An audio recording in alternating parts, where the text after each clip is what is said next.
आपके लिए काफी ज्यादा इंपॉर्टेंट वीडियो लेके आ गया हूं, जो है आपका very important 5 marks question of class 12 PCM. ध्यान रखिएगा, फिजिक्स, केमिस्ट्री और मैथ्स के 5 मार्क्स के मैं मोस्ट इंपॉर्टेंट क्वेश्चन का पार्ट 2 लेके आ गया हूं। तो अगर आपने पार्ट 1 नहीं देखा है तो मैंने डिस्क्रिप्शन बॉक्स में लिंक दे दिया है, वहां से जाके आप लोग चेकआउट कर सकते हैं। ध्यान रखिएगा, अगर आप पीसीबी के स्टूडेंट है तो आप फिजिक्स और केमिस्ट्री का देख लीजिएगा। अगर आप कॉमर्स विद मैथ्स के स्टूडेंट है तो भी आप मैथ्स देख सकते हैं, ठीक है। और ये strictly as per the CBSE reduce syllabus 2021 होने वाला है। तो प्लीज वीडियो को ध्यान से देखिएगा और वीडियो को लास्ट तक देखिएगा। फ्रेंड्स, अगर आप एनटीएससी के लिए तैयारी कर रहे हैं तो अनअकैडमी आपके लिए लेके आया है क्रैश कोर्स फॉर एनटीएससी। ध्यान रखिएगा, यहाँ पर 1000 प्रीवियस ईयर क्वेश्चन को डिस्कस किया जाएगा, प्लस आपको टॉप एडुकेटर आपको टीच करेंगे। इंग्लिश और हिंदी दोनों मीडियम में कवर किया जाएगा और आपको नोट्स को इंग्लिश में प्रोवाइड किया जाएगा। तो काफी ज्यादा इंपॉर्टेंट है। अगर आप एनटीएससी के लिए तैयारी कर रहे हैं तो डिस्क्रिप्शन बॉक्स में जाके आप इनरोल कर लीजिए। अब देखिए फ्रेंड, ये आपके लिए पहला क्वेश्चन है। यहाँ पर क्या बोला कि calculate the value of current, आपको आई का वैल्यू निकालने के लिए बोला गया है फ्रॉम अ 5 वोल्ट बैटरी, ठीक है। आपको भी का वैल्यू क्या गिवन है, 5 वोल्ट गिवन है। अब ध्यान रखिएगा, बहुत सारे बच्चे क्या करते हैं कि सबसे पहले तो वो सर्किट को देख के ही डर जाते हैं, या फिर बहुत सारे बच्चे किरचॉफ्स लॉ लगाने का कोशिश करने लगते हैं, जो कि बिल्कुल गलत होगा। अब यहाँ पर देखिए, किरचॉफ्स लॉ का तो कोई जरूरत ही नहीं है। आप सिंपली देखिए, यहाँ पर नंबर ऑफ रेजिस्टर कितना है, 1 2 3 4 5 है। अब देखिए आप लोग 10/5 कीजिए, यहाँ पर तो आपका क्या आएगा, 2 ओम आएगा, बिल्कुल आएगा। यहाँ भी देखिए 20/10 ओम कीजिएगा तो यहाँ पर भी आपका 2 ओम आ रहा है। मतलब क्या हुआ कि ये सर्किट आपका बैलेंस है। तो मतलब जो आपका जो 10 ओम का रेजिस्टर गिवन है ये आपका कैंसिल हो जाएगा। कैसे हो जाएगा, यहाँ पर आप लोग व्हीट स्टोन ब्रिज का कॉन्सेप्ट यूज कर सकते हैं, ठीक है। तो देखिए आप मैं यहाँ पर सर्किट को रीडिजाइन करने वाला हूँ। क्या आप लोग सर्किट को रीडिजाइन कर सकते हैं? बिल्कुल कर सकते हैं। बताइए कैसे कीजिएगा। ये देखिए, ये हमारा कुछ इस तरह, यहाँ पर देखिए मैं दिखाता हूँ। ये क्या हुआ, ये हमारा कुछ व्हीट स्टोन ब्रिज के जैसा आपको दिखेगा, ठीक है। देखिए ये मैंने क्या कर लिया, व्हीट स्टोन ब्रिज यहाँ पर बना लिया। अब देखिए यहाँ पर क्या होगा, जो हमारा कैंसल हुआ वो हमारा कौन सा हुआ, ये हमारा 10 ओम का हो गया। ये कितना हो बताइए, ये हमारा 5 ओम का हो गया। ये हमारा 10 ओम का, ये हमारा कितना हो गया, देखिए ये भी हमारा 10 ओम का है और ये हमारा 20 ओम का है। तो क्या यहाँ तक सभी बच्चे को समझ में आ गया? अगर ये समझ में आ गया तो उसके बाद क्वेश्चन में कुछ बचा ही नहीं है। देखिए मैंने क्या बोला, यहाँ पर नंबर ऑफ रेजिस्टर 5 था। यहाँ पर मैंने देखा कि दोनों का रेसिप्रोकल लेने के बाद मेरा 2 ओम आ रहा है। मतलब क्या हुआ कि सर्किट बैलेंस है, मतलब कि व्हीट स्टोन ब्रिज का कॉन्सेप्ट यूज किया गया, ठीक है। तो व्हीट स्टोन ब्रिज में आपको पता होगा कि बीच वाला क्या होता है, नेगलेक्ट हो जाता है। तो ये क्या किया हमने, 10 को नेगलेक्ट कर दिया। अब तो कुछ बचा ही नहीं है। ये दोनों आपस में कहां पर है बताइए, ये दोनों आपस में आपका सीरीज में है। ये दोनों आपस में सीरीज में है, बिल्कुल है, ठीक है। ध्यान रखिएगा एक बात और कि जो आपका व्हीट स्टोन ब्रिज होता है, सर ये बीच वाला कैंसिल क्यों हुआ, अगर किसी को डाउट मैं बताता हूं। देखिए व्हीट स्टोन ब्रिज में जो आपका करंट इस वाले लूप में या फिर इस वाले लाइन में जो जाता है आईजी, उसको आप लोग 0 लेते हैं। तो जब आपका करंट ही 0 रहेगा तो फिर आपको पता होगा, बताइए क्या, तो फिर यहाँ पर आपका कुछ भी देखिए V = IR होता है। जब आपका करंट ही 0 है तो आपका पोटेंशियल भी 0 होने वाला है। इसलिए हम लोग क्या करते हैं कि बीच वाले केस में, बीच वाले लूप में हम लोग इसको इग्नोर कर देते हैं, ठीक है। किसको इग्नोर कर देते हैं, वो हमारा R रेजिस्टेंस को। तो यहाँ पर देखिए दोनों आपका यहाँ पर क्या सीरीज में, तो 5 + 10 आपका 15 हो गया। ये दोनों सीरीज में तो आपका 10 + 20 आपका क्या हो गया, 30 हो गया, ठीक है। उसके बाद क्या हुआ, दोनों आपस में पैरेलल में हो जाएंगे। तो 1/15 + 1/30 ये हमारा कितना आएगा बताइए, ये हमारा 1/R के इक्वल होगा। तो ये हमारा कितना आ गया, 3/30, जो कि हमारा 1/10 आ गया। मतलब कि R का वैल्यू हमारा डायरेक्ट कितना ओम आ जाएगा, R का वैल्यू 10 ओम आएगा। क्या यहाँ तो समझ में आया, बहुत अच्छी बात है, ठीक है। उसके बाद आपको क्या बोला गया कि I निकालने के लिए बोला गया, तो V = IR लगा दीजिए। यहाँ से I का वैल्यू निकाला तो V आपका 5 गिवन है और आपका R 10 आया, तो ये हमारा 1/2 मतलब कि 0.5 एम्पियर आ गया। तो क्या ये सभी बच्चे को समझ में आ गया? मैंने आपको क्या किया कि शॉर्ट में बताने की कोशिश की है, बाकी करना तो आपको खुद से। ये मैंने देखा कि व्हीट स्टोन ब्रिज का कॉन्सेप्ट लग रहा है, तो हमारा जो बीच वाला रजिस्टर है वो हमारा कैंसिल हो जाएगा। मेरे हिसाब से ये सभी क्वेश्चन सभी बच्चे को समझ में आ गया होगा। अगर समझ में आ गया तो आपको 3 मार्क्स मिल गए। अब देखिए यहाँ पर एक क्वेश्चन और पूछा गया कि शो ऑन अ प्लॉट, मतलब कि आपको ग्राफ में बनाना है variation of resistivity as a function of temperature in the case of conductor and typical semiconductor. मतलब क्या हुआ, आपको ग्राफ प्लॉट करने के लिए बोला गया दो केस में, ठीक है। ध्यान रखिएगा दोनों क्वेश्चन आपका 1 मार्क्स का है और सीबीएसई में तो बहुत ईयर ये क्वेश्चन को रिपीट किया गया है। अब देखिए यहाँ पर क्या बोला गया, आपको दोनों केस में क्या करना है, ग्राफ को प्लॉट करना है, ठीक है। किसके किसके बीच में, resistivity as a function of temperature, मतलब कि यहाँ रेजिस्टिविटी होगा, यहाँ आपका टेम्परेचर होगा। अब देखिए मैंने आपको पढ़ाया नहीं चैप्टर, बट मैं आपको पढ़ाता हूँ, मैं आपको बताता हूँ कि जो आपका रेजिस्टिविटी होता है वो आपका इनवर्सली प्रोपोर्शनल किसके होता है, बताइए 1/टाउ। मतलब क्या हो गया, सॉरी, जो आपका रेजिस्टिविटी होता है वो आपका इनवर्सली प्रोपोर्शनल होता है टाउ पे, मतलब कि रिलैक्सेशन टाइम पे, ठीक है। तो ध्यान रखिएगा जो आपका कंडक्टर होता है, कंडक्टर के केस में जो आपका रेजिस्टिविटी होता है वो टेम्परेचर के साथ आपका कंटिन्यूअसली इंक्रीज होता है। कैसे होता है वो मैं आपको अभी बताता हूं। देखिए अब मैंने आपको जस्ट बताया कि जो आपका रेजिस्टिविटी होता है वो आपका इनवर्सली प्रोपोर्शनल किसके होता है, टाउ पे, मतलब क्या हो गया, रिलैक्सेशन टाइम पे, ठीक है। और जो आपका रिलैक्सेशन टाइम है वो आपका डायरेक्टली प्रोपोर्शनल होता है टेम्परेचर पे। तो यहां से आपको क्या मिला कंक्लूजन, बताइए। जो यहां से आपको कंक्लूजन मिला कि जो आपका रेजिस्टिविटी है वो आपका इनवर्सली प्रोपोर्शनल किसके होगा, टेम्परेचर के, ठीक है। तो ध्यान रखिएगा यहां से कि इन केस ऑफ कंडक्टर जो आपका टाउ होता है, जो आपका रिलैक्सेशन टाइम होता है वो आपका डिक्रीज होता है। तो जो अगर आपका टाउ डिक्रीज करेगा तो आपका टेम्परेचर भी डिक्रीज होगा, मतलब कि आपका जो रेजिस्टिविटी है वो क्या होगा, इंक्रीज होगा, ठीक है। तो जो आपका ग्राफ है वो आपको कुछ इंक्रीज करता हुआ मिलेगा। क्या ये समझ में आ गया, बहुत अच्छी बात है, ठीक है। और सेमी कंडक्टर के केस में क्या होता है, जो आपका रिलैक्सेशन टाइम होता है वो आपका इंक्रीज करता है, तो जो आपका टेम्परेचर है वो भी बढ़ेगा, तो जो आपका यहाँ पर रेजिस्टिविटी है वो आपका डिक्रीज करेगा। तो ये हमारा सेमी कंडक्टर के केस में जो आपका रेजिस्टिविटी वर्सेस आपका टेम्परेचर का ग्राफ है वो आपका कम होता हुआ नजर में आएगा। तो कुछ ग्राफ इस तरह प्लॉट होगा।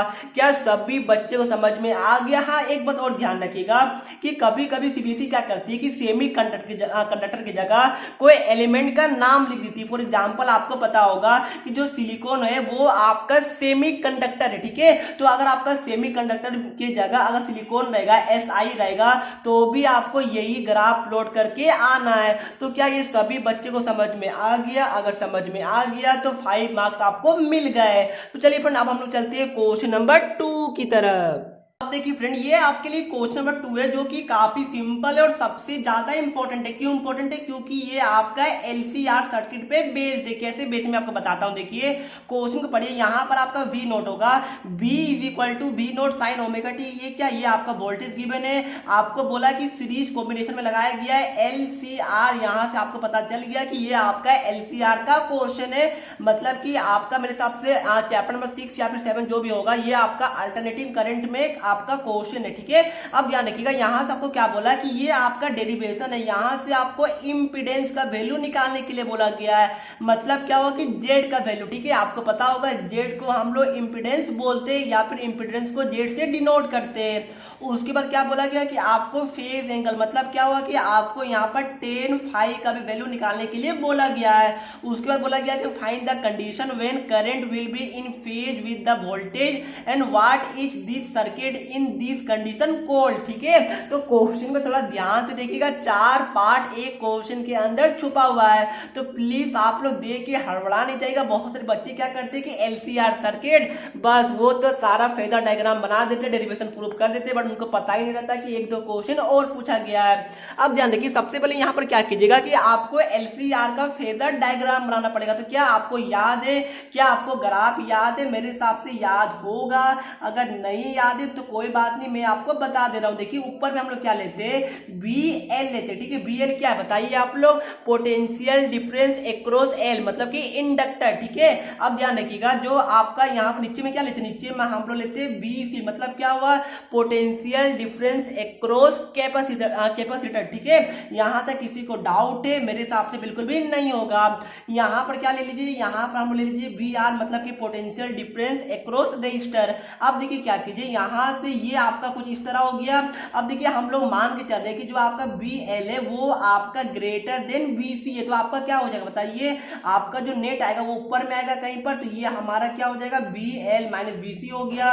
यहाँ से आप लोग लाइन खींचिए, ये आपका क्या हो जाएगा, ये आपका नेट B हो जाएगा। ठीक है, तो देखिए ये हमारा BL माइनस BC है, तो ये भी हमारा क्या हो जाएगा, ये देखिए ये वाला ये भी हमारा BL माइनस BC हो जाएगा। तो बस सिंपल, और ये हमारा क्या है, ये हमारा B ऑफ R है। तो सिंपली आप लोग क्या कीजिए, पाइथागोरस थ्योरम का यहाँ पर यूज कीजिए, और ये एंगल क्या होता है, ये एंगल को ही हम लोग फाई बोलते हैं। तो यहाँ से आप लोग पाइथागोरस थ्योरम का यूज कीजिएगा तो आपका सिंपली क्या आ जाएगा, बी स्क्वायर, क्योंकि ये हमारा बी है, इज इक्वल टू आपका यहाँ पर देखिए BL माइनस BC का होल स्क्वायर प्लस आपका BR का स्क्वायर हो जाएगा। ध्यान रखिएगा यहाँ पर अगर आपका BC ग्रेटर देन BL रहता तो आपका ये ऑपोजिट हो जाता, BC माइनस BL हो जाता। ठीक है, यहाँ तक किसी को डाउट है? मेरे हिसाब से बिल्कुल भी नहीं होगा।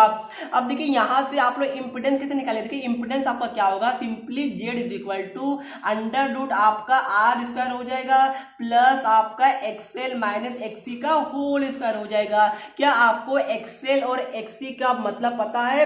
मेरे हिसाब से पता होगा। क्या आपको वैल्यू पता है? नहीं पता, मैं बताता हूँ। देखिए XL का वैल्यू आपका होता है L ओमेगा और XC का क्या होता है बताइए, 1/C ओमेगा होता है। तो ये सब आपको छोटा छोटा बात पता होना चाहिए। मैं आपको मतलब जस्ट ओवरव्यू दे रहा हूँ। ठीक है, पढ़ना तो आपको खुद से, क्योंकि मैं अभी आपको चैप्टर को डिटेल में नहीं पढ़ा रहा हूँ, बस मैं आपको समझा रहा हूँ। तो ये आपका क्या हो गया, Z का वैल्यू होता है। और ध्यान रखिएगा यहाँ से आपको tan phi निकाला, तो कैसे निकालेगा बताइए, ये वाले ट्रायंगल में tan phi निकाली तो परपेंडिकुलर बाय बेस मतलब क्या हो गया आपका BL माइनस BC बाय आपका VR हो गया। BL की जगह आप लोग क्या लिख सकते हैं? क्या ये सब छोटी मोटी बातें आपको पता है? पहले मुझे यही बताइए आप लोग कि BL को आप लोग क्या बोलते हैं? मैंने आपको जस्ट बताया, पोटेंशियल डिफरेंस एक्रॉस कहाँ बताइए, एक्रॉस इंडक्टर। BC का मतलब potential difference across conductor and VR का मतलब पोटेंशियल डिफरेंस एक्रॉस रेजिस्टर। ठीक है, ये सब तो छोटा मोटा बात आपको पता होगा। अब बताइए हम लोग BL की जगह क्या लिख सकते हैं बताइए, IXL हो जाएगा माइनस आपका IXC हो जाएगा बाय आपका I क्या हो जाएगा बताइए, XR या फिर XR या फिर यहाँ पर आप लोग सिंपली R भी लिख सकते हैं।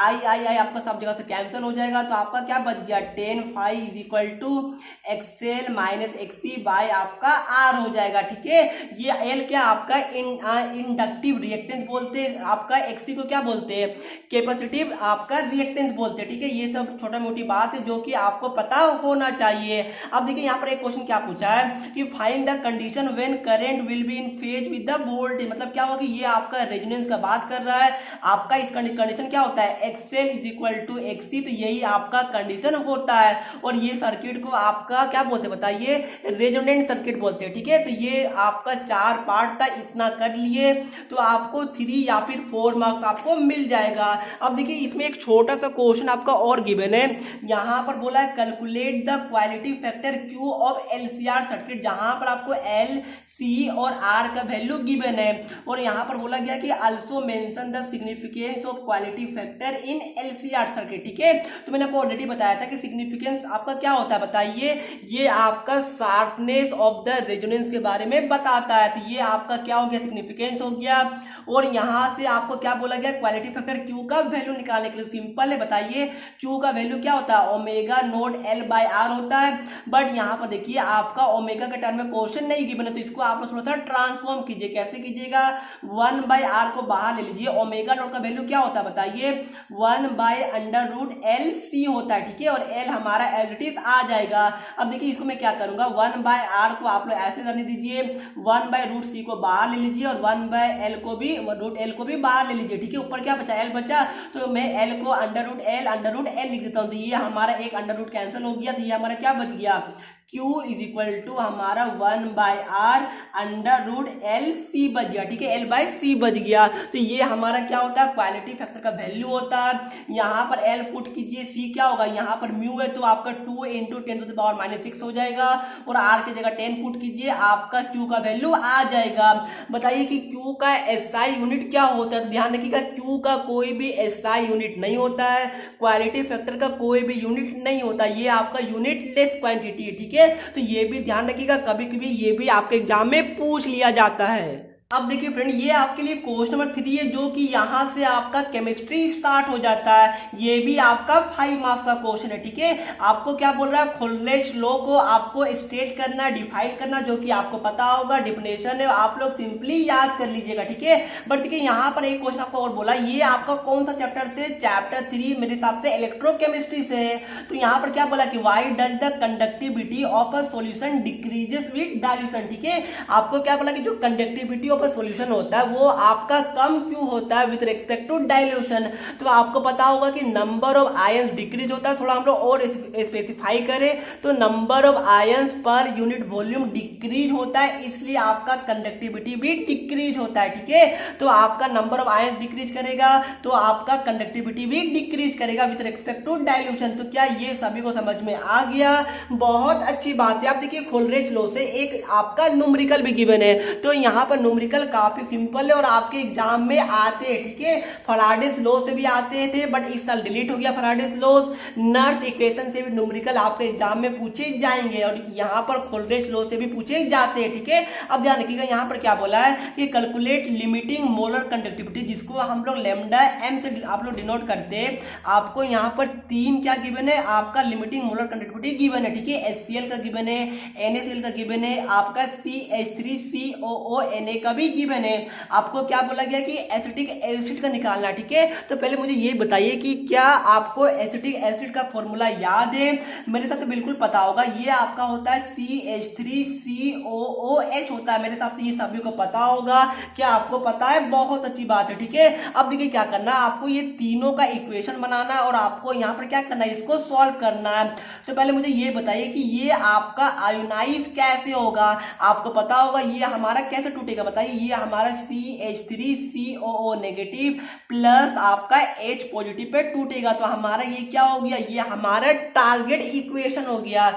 मतलब क्या हुआ कि हमें यही लाना है। ठीक है, अब देखिए यहाँ पर आप लोग एक ही करके इंडिविजुअली इसको तोड़िए। तो HCl को आप लोग कैसे लिख सकते हैं बताइए? ये हमारा क्या हो जाएगा, लैम्डा H पॉजिटिव प्लस हमारा लैम्डा मतलब कि लिमिटिंग मोलर कंडक्टिविटी ऑफ आपका Cl नेगेटिव क्या गिवन है, ये आपका गिवन है 426 सीमेंस सेंटीमीटर स्क्वायर पर मोल। अब बताइए कि NaCl हमारा कैसे ब्रेक होगा, कैसे आयोनाइज होगा? तो आपको पता होगा ये भी हमारा क्या हो जाएगा, N पॉजिटिव प्लस आपका Cl नेगेटिव पे आयोनाइज हो जाएगा। ठीक है, ब्रेक हो जाएगा और इसका वैल्यू 126 गिवन है। अब बताइए कि ये आपका आयोनाइज कैसे होगा? तो काफी सिंपल है, ये भी आपका limiting molar conductivity of CH3COO आपका क्या होगा, नेगेटिव होगा, प्लस आपका limiting molar conductivity of Na positive होगा, जो कि हमारा 91 गिवन है। तीनों इक्वेशन को सॉल्व करना और आपको क्या लाना, आपको ये लाना। तो बताइए कैसे लाएगा, बताइए। अब देखिए यहाँ पर Cl नेगेटिव का हमारा कोई यूज नहीं है, तो पहले क्या कीजिए, ये दोनों को आप लोग सबट्रैक्ट कर लीजिए। ठीक है, तो क्या कीजिए, पहले आप लोग इक्वेशन, इसमें इसको इक्वेशन 1 मानता हूँ, इसको 2 मानता हूँ अगर, और अगर इसको 3 मानता हूँ, तो आप लोग क्या कीजिए 1 - 2 कर लीजिए। ठीक है, अब देखिए 1 और 2 को आप लोग सिंपली माइनस कीजिए, तो आपका क्या मिलेगा बताइए। 1 और 2 को अगर मैं माइनस करूं तो आपका देखिए Cl का टर्म कैंसिल हो जाएगा, तो आपका limiting molar conductivity of H positive minus limiting molar conductivity of Na positive, और आपका ये दोनों कैंसिल हो जाएगा और ये आपका क्या बचेगा, 426 माइनस 126 आपका 300 बचने वाला है। अब देखिए यहाँ पर हमारा ये आ गया और हमें क्या चाहिए, हमें ये चाहिए। ठीक है, तो यहाँ से देखिए हमारा Na पॉजिटिव का कोई काम यहाँ पर मुझे नजर में नहीं आ रहा है, तो आपको ये दोनों इक्वेशन में ऐसा कुछ करना है कि जो आपका Na पॉजिटिव का टर्म है वो आपका कैंसिल हो जाए। तो सिंपली आप लोग दोनों को ऐड कर दीजिए, तो आप लोग ये और ये को ऐड कीजिएगा। देखिए यहाँ माइनस है, यहाँ आपका प्लस है, तो आपका दोनों कैंसिल हो जाएगा। मतलब क्या कीजिए, आप लोग कीजिए, इसको अगर मैं इक्वेशन 4 मानता हूं तो आप लोग 3 + 4 कर दीजिए। ठीक है, तो आपका क्या बचेगा, यहाँ पर limiting molar conductivity of CH3COO negative plus आपका यहाँ से आ जाएगा limiting molar conductivity of H positive. ये आपका क्या आ जाएगा, देखिए ये दोनों हमारा कैंसिल हो जाएगा क्योंकि ये नेगेटिव में, ये हमारा पॉजिटिव में, तो हमारा 300 + 91 हमारा 391 आ गया। और यहाँ पर इसका यूनिट क्या होता है, सीमेंस सेंटीमीटर स्क्वायर पर मोल, ये लिखना नहीं भूलिएगा। और ये हमारा क्या आ जाएगा, फाइनल आंसर आ जाएगा। तो क्या आप सभी को ये क्वेश्चन समझ में आ गया? अगर समझ में आ गया तो काफी ज्यादा अच्छी बात है। ठीक है, अब चलिए हम लोग चलते हैं क्वेश्चन नंबर 4 की तरफ, जो कि आपका केमिकल काइनेटिक्स से, चैप्टर नंबर 4 केमिस्ट्री से, और ये भी क्वेश्चन आपका कितने मार्क्स का है, 5 मार्क्स का है। अब देखिए क्वेश्चन क्या बोला आपका कि फॉर अ रिएक्शन, आपका एक रिएक्शन गिवन है A प्लस बी, आपका क्या दे रहा है P, मतलब क्या हो P आपका कोई प्रोडक्ट होगा, ठीक है। तो आपको क्या बोला गया कि यहाँ से आपको ऑलरेडी रेट डिफाइन किया गया, तो यहाँ पर R इक्वल टू क्या गिवन है, के, जो कि हमारा रेट कांस्टेंट होता है, A concentration of A and concentration of B to the power 2, मतलब कि स्क्वायर। अब देखिए यहाँ पर पहला क्वेश्चन इसमें क्या बोला है कि how is the rate of reaction affected if the concentration of B is doubled. अगर मैं बी को डबल कर दूं तो आपका क्या हो, देखिए आपका स्क्वायर में प्रोपोर्शनल है, मतलब कि ये आपका 4 टाइम्स डायरेक्टली इंक्रीज कर जाएगा। ध्यान रखिएगा पहला क्वेश्चन क्या बोला है कि ओनली आपका बी का कंसंट्रेशन को डबल कर दिया गया और ए को टच भी नहीं किया गया, ठीक है। तो देखिए आपको यहां पर दिख रहा है कि 20 पे आपका स्क्वायर पे कंसंट्रेशन प्रोपोर्शनल है, तो देखिए यहां से क्या दिख रहा है आपको कि R is directly proportional to concentration of A का स्क्वायर, ठीक है। मतलब कि क्या हो गया, अगर ए को अगर हमारा कंसंट्रेशन को डबल कर दिया गया तो जो आपका आर है वो हमारा 4 टाइम्स बढ़ जाएगा। क्या ये सभी को समझ में आ गया, काफी सिंपल था। अब देखिए यहाँ पर सेकंड क्या बोला कि what is the overall order of reaction if A is present in large access, ठीक है। ध्यान रखिएगा यहाँ पर आप लोग स्टार मार्क लगाइए क्योंकि यहीं पर बहुत सारे बच्चे गलती करके आ जाते हैं। अब देखिए यहाँ पर क्या बोला है कि जो आपका यहाँ पर जो ए है वो आपका लार्ज एक्सेस में प्रेजेंट है, तो आप लोग बताइए कि ओवरऑल ऑर्डर ऑफ रिएक्शन क्या होने वाला है। 0 ऑर्डर होगा, first order, second order, third order या फिर फोर्थ ऑर्डर, ये आपको बताना होगा। अब देखिए यहाँ पर आपको क्या बोला कि ए आपका लार्ज अमाउंट में क्या है, प्रेजेंट है, ठीक है। तो अगर हमारा ए है वो हमारा लार्ज अमाउंट में अगर अवेलेबल है तो जो हमारा आर है वो तो आपका इंडिपेंडेंट ऑफ ए हो जाएगा। क्यों हो जाएगा, क्योंकि ए तो बहुत ज्यादा लार्ज अमाउंट में लार्ज एक्सेस में प्रेजेंट है, ठीक है। तो यहाँ पर क्या हो जाएगा, ए आपका 0 के बराबर, 0 नहीं मतलब ए आपका 1 के बराबर हो जाएगा, इसको आप लोग नेग्लेक्ट कर दीजिए। तो आपका आर क्या हो जाएगा कि यहाँ पर b का स्क्वायर हो जाएगा, ठीक है। मतलब क्या हो, देखिए ध्यान रखिएगा आपका क्वेश्चन बोला कि a हमारा लार्ज एक्सेस में प्रेजेंट है, तो अगर a अगर लार्ज एक्सेस में प्रेजेंट है तो जो आपका r होगा वो तो आपका क्या हो जाएगा, इंडिपेंडेंट ऑफ a हो जाएगा, आपका r only depend on b हो जाएगा, ठीक है। तो b पे आपका स्क्वायर पे प्रोपोर्शनल है, मतलब क्या हो गया, ये आपका सेकेंड ऑर्डर का रिएक्शन होने वाला है। बच्चे समझते क्या है, बच्चे को लगता है कि अगर a लार्ज एक्सेस में प्रेजेंट है तो बी को इग्नोर कर दिया जाएगा तो आपका ऑर्डर 1 हो जाएगा, बट बिल्कुल गलत है। ए आपका लार्ज एक्सिस में प्रेजेंट है, मतलब क्या होगा कि ए को इग्नोर किया जाएगा और आपका जो आर है वो ओनली आपका बी के कंसंट्रेशन पे डिपेंड करेगा। तो आपका कौन सा ऑर्डर हो गया, सेकेंड ऑर्डर हो गया। क्या ये वाली बात सभी को समझ में आ गई? काफी इजी था मेरे हिसाब से, तो आप सभी को समझ में आ गया होगा। अब देखिए यहाँ पर एक न्यूमेरिकल क्वेश्चन है, ये आपका 2 मार्क्स का था, ये आपका 3 मार्क्स का है। यहाँ पर क्या बोला कि आप first order reaction take 30 minutes for 50% completion, मतलब क्या होगा कि 50% कंप्लीट होने में आपका 30 मिनट लगता है फर्स्ट ऑर्डर रिएक्शन को। तो आपको पता होगा कि आपका फॉर्मूला पता है, के का फॉर्मूला क्या होता है बताइए, फर्स्ट ऑर्डर के लिए 2.303 बाई टी लॉग आपका क्या होता है, आर नोट, जो कि आपका इनिशियल कंसंट्रेशन होता है, डिवाइड बाय आपका आर होता है।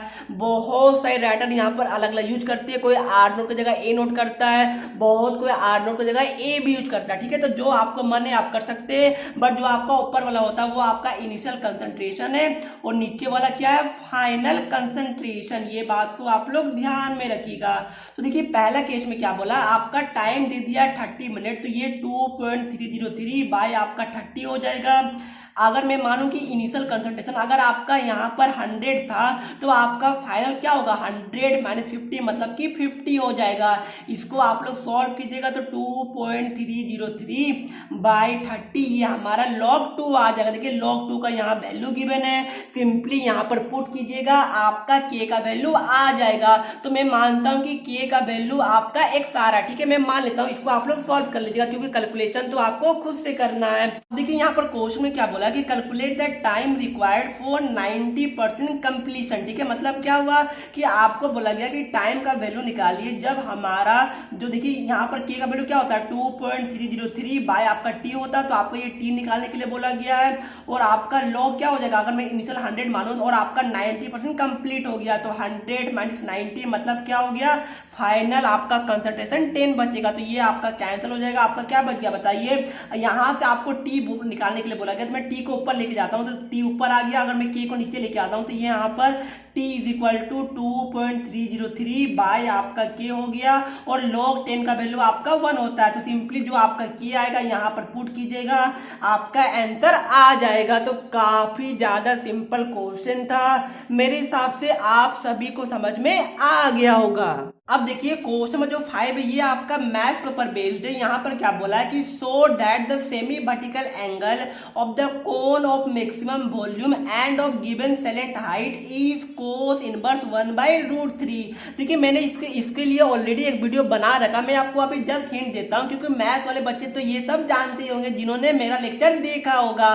तो देखिए सिंपली क्या बोला, आपका कोन गिवन है। ठीक है, मतलब क्या हुआ, ये आपका कुछ इस तरह कोन है, आपको क्या बोला कि सेमी वर्टिकल एंगल मतलब क्या होगा, देखिए ये आपका यहाँ पर इसको आप लोग क्या बोलते हैं, सेमी वर्टिकल एंगल बोलते हैं। और आपका सेलेंट हाइट गिवन है, मतलब क्या होगा कि ये आपका सेलेंट हाइट ऑफ कोन होता है, तो ये आपका क्या होता है, कांस्टेंट होता है। ठीक है, क्योंकि क्यों होता है, क्योंकि ये आपका गिवन है। मैंने आपको ऑलरेडी बताया था कि जो भी गिवन टर्म होता है उसको हम लोग एज अ कांस्टेंट ट्रीट करते हैं। तो आप बताइए यहाँ पर क्या बोला, बताइए मैक्सिमम वॉल्यूम, तो आप लोग कोन का वॉल्यूम का क्या आपको फॉर्मूला पता है, बिल्कुल पता होगा, 1/3 पाई आर स्क्वायर एच होता है। बट ध्यान रखिएगा, अगर मैं मानूं कि ये जो हमारा रेडियस ऑफ कोन है ये हमारा आर है और जो हमारा हाइट ऑफ कोन है वो हमारा एच है, तो आप लोग क्या कीजिए, ये आपका क्या हो गया 90 डिग्री हो गया, बिल्कुल हो गया। तो यहां से क्या कीजिए, आप लोग ट्रिग्नोमेट्रिक फंक्शन का यूज कीजिए, साइन थीटा यहां से क्या आप लोग निकाल पाएगा, बिल्कुल निकाल पाएगा। कैसे निकालेगा बताइए, साइन थीटा आपका क्या होता है, परपेंडिकुलर बाय हाइपोटेनस होता है, बिल्कुल होता है।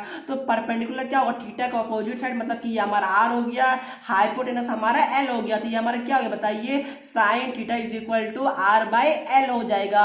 यहां से आप लोग कोस थीटा भी निकाल लीजिए, तो क्या हो जाएगा बताइए, एच बाय हमारा एल हो जाएगा। आप यहां पर आर और एच की जगह क्या कीजिए, आप लोग ये दोनों पुट कीजिए, क्योंकि आपका एल कांस्टेंट है तो आपका मात्र एक ही वेरिएबल बचेगा जो कि आपका थीटा बचेगा, उसको डिफरेंशिएट कीजिएगा, आपका आंसर आ जाएगा। ठीक है, आपको प्रूफ क्या करने के लिए बोला गया है कि जो आपका थीटा होगा वो आपका कोस इनवर्स 1/√3 की इक्वल होगा।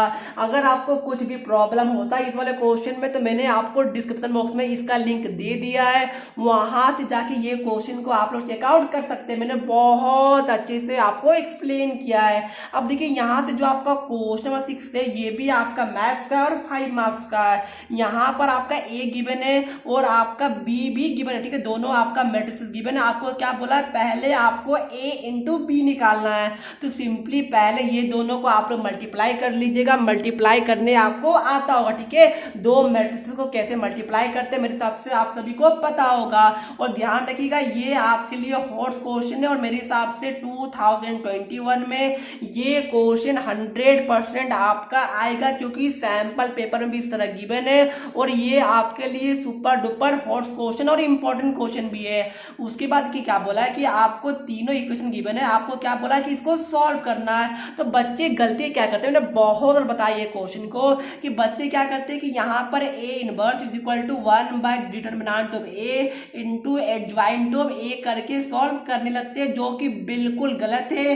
क्योंकि यहाँ पर क्या है, आपको इसी का यूज करके, ध्यान रखिएगा, आपको इसी का यूज करके आपको क्या करना है, एक्स वाई जेड का वैल्यू निकालना होता है। ठीक है, तो अगर आपने इस टाइप का क्वेश्चन प्रैक्टिस नहीं किया है तो इसका लिंक भी मैंने आपको डिस्क्रिप्शन बॉक्स में दे दिया है, वहां से जाके ये क्वेश्चन को भी आप लोग चेकआउट कर सकते हैं। ठीक है, मैंने वहां पर बहुत अच्छे से 15 से 20 मिनट में आपको एक्सप्लेन किया, अभी मैं एक्सप्लेन करूंगा तो वीडियो बहुत ज्यादा लेंथी हो जाएगी। तो चलिए फिलहाल मैं ये वीडियो को यहीं पर समाप्त कर रहा हूँ। ये दोनों जो मैंने आपको बताया जो 6 क्वेश्चन है, ये कंप्लीट 6 क्वेश्चन का मैंने आपको पीडीएफ डिस्क्रिप्शन बॉक्स में दे दिया है, वहां से जाके चेकआउट कर सकते हैं।